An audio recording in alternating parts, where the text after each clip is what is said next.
Hey, I wanted to talk about something that is quite often overlooked on the path, on the spiritual journey, which is the body. We only relate to the pains and the aches that happen over years of misuse, and we don't really pay it the type of attention that we need to. You can't be stuck in your head all the time, and that can happen in meditation too. You wind up getting caught up in the intellectual portions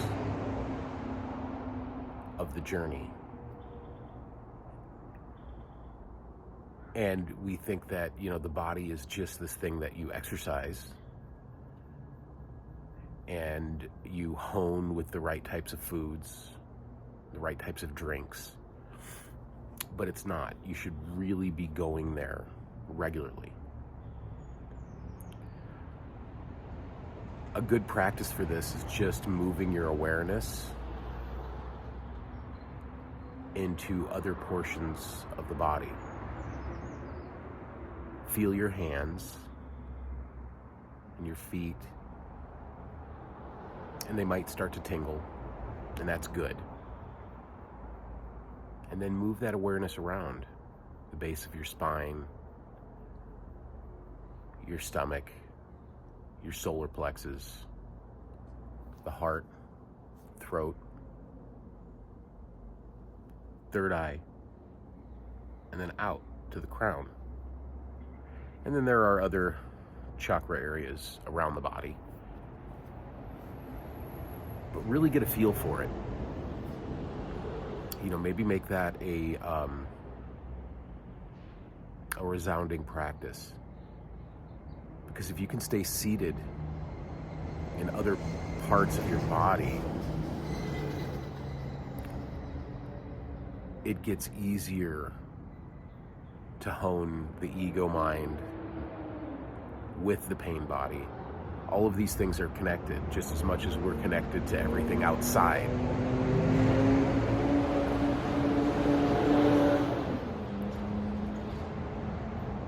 So give yourself a moment every day, maybe a couple times a day, to go inward, go into the body more. Because on this path, it's not a matter of learning as much as it is remembering. Because the truth is just the truth. And I'm sure you've had experiences where something just resonates with you. The vibration is just right. The energy is just right. And you can see the truth beneath all of the clutter.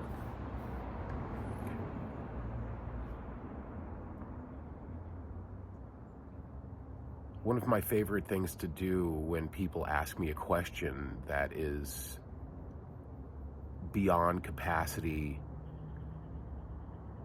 of speech, because words are very slippery and they don't resound the way they should, always. But when somebody asks me a confounding question that they really, really are searching hard for with the mind, my response is generally, you already know this. You've done this before. That answer is in the collective. That answer is all of us at all times. No matter how, I want to say deluded, but that's not a really good word for it, but I'll use it for the sake of the narrative. We are deluded with what we think is real and what really is real. The only thing that's real is the divine, it's source. It's the perfection and imperfection. It's the Tao. And the Tao that is spoken is not the true Tao.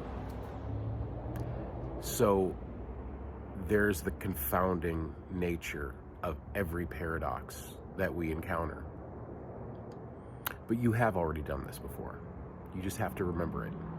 It's recalling a remembrance. Going back to the place where you originated in order to uncover the thing you already know.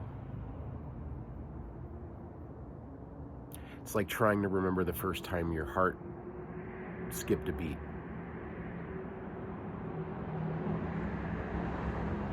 But there is an extreme truth in that.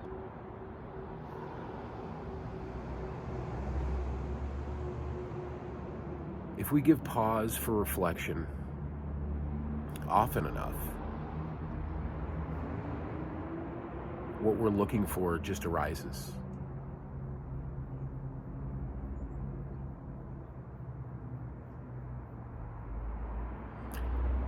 There is no guru, there is no teacher beyond yourself. You're teaching yourself this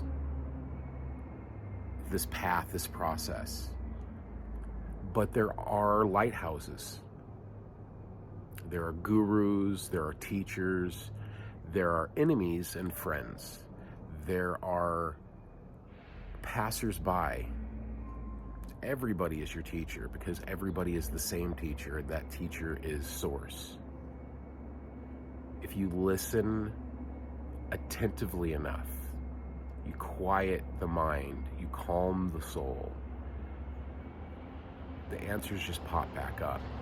And it's very easy to get stuck in the mundane because we are here paying taxes, driving cars, owning homes, raising children, loving spouses, eating food, drinking tea.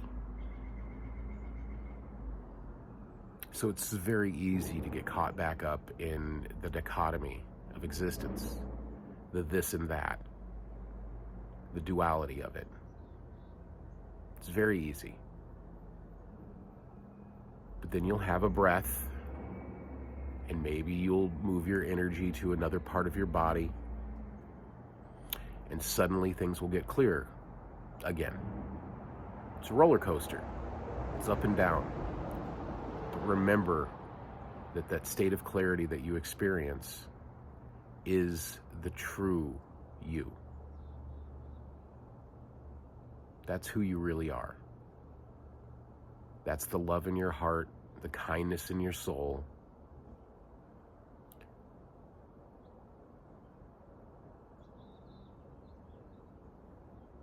If you can maintain the space between the words, that's where the truth comes in.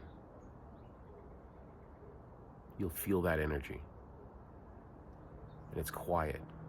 And it's calm. It's serene.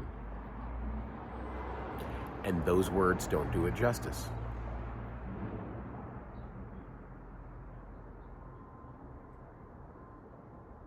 So take a few moments out every day for your practice, for yourself, for your true nature.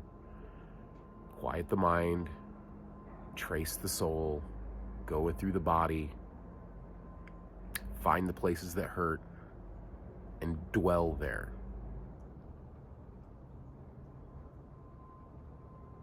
It's almost a stately type of practice because it does nothing for anyone except yourself, but you have to do the thing for yourself to do anything for anyone.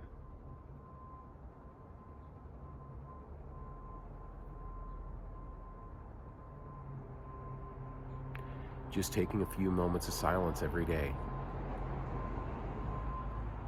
it will really, really change you. Suddenly, the things that used to be hard aren't so hard anymore. And sometimes the things that were easy become harder.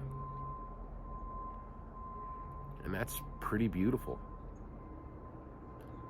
We are blessed to be able to do this thing every day, to go into our suffering and find out that it was never really there in the first place.